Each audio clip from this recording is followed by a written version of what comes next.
dans la crise contemporaine, qui est énorme, et qui est la crise du consumérisme, la figure du consommateur est morte, c'est certain.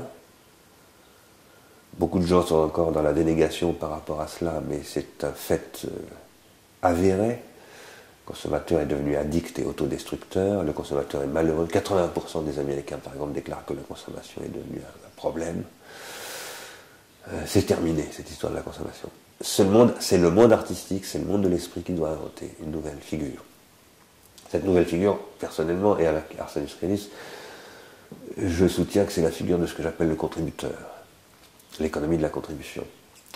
Mais je soutiens aussi que la reconstitution ou l'invention de cette figure de la contribution, l'idéal type, c'en est l'amateur d'art, l'amateur de culture.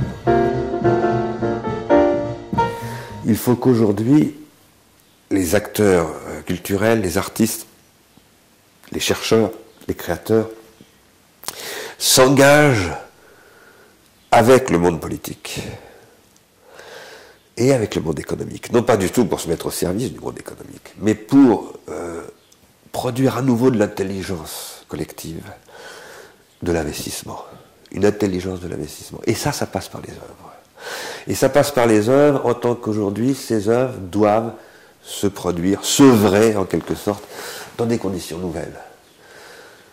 Et ces conditions nouvelles, eh bien, elles passent par un nouveau type de rapport au public, par deux nouveaux types de rapport au public, par toutes sortes de types de rapports au public, multivariés.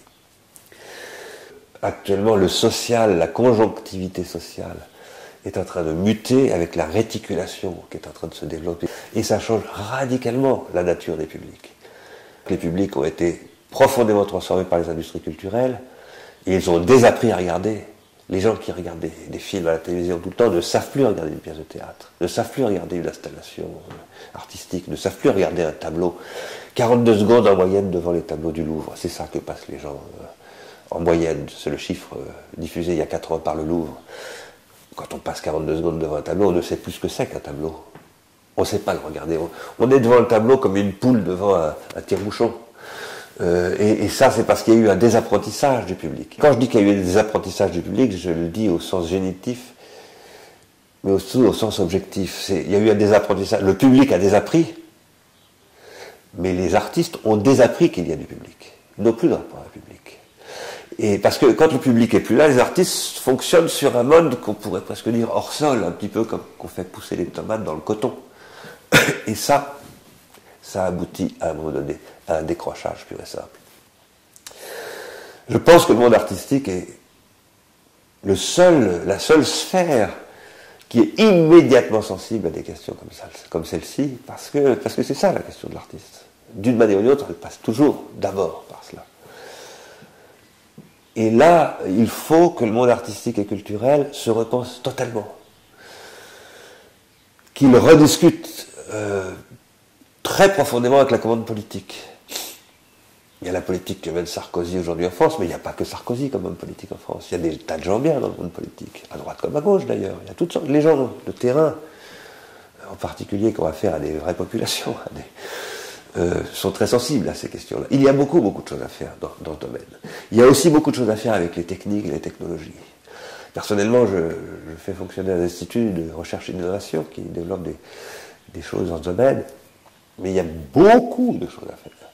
Il ne faut pas se sentir agressé, se rétracter en se disant tout ça, ce n'est plus notre monde et nous sommes un îlot d'Indiens qu'il faut protéger dans une réserve. Non, il faut s'engager à fond dans cette mutation, parce que ça a toujours été ça, les artistes. Les artistes, les chercheurs, les écrivains ont toujours été à l'avant-garde des choses. Aujourd'hui, il y a une avant-garde qui est du côté du public. Car moi, je considère que ce qui se passe chez les jeunes générations en particulier, il y a beaucoup de choses misérables, mais il y a aussi des choses extrêmement intéressantes et très en avance sur la société. Et il faut se pencher là-dessus. Et là, il faudrait lancer un travail qui n'est pas simplement les états généraux de la culture de mon ami Jacques Ralit. J'aime beaucoup Ralit, j'aime beaucoup tout ce qu'il a pu faire pour ça. Mais on est au XXIe siècle. Et aujourd'hui, il ne s'agit pas d'essayer de prolonger et de sauver en portant un bout de bras plus ou moins mal une politique passant par Malraux et Jack Lang.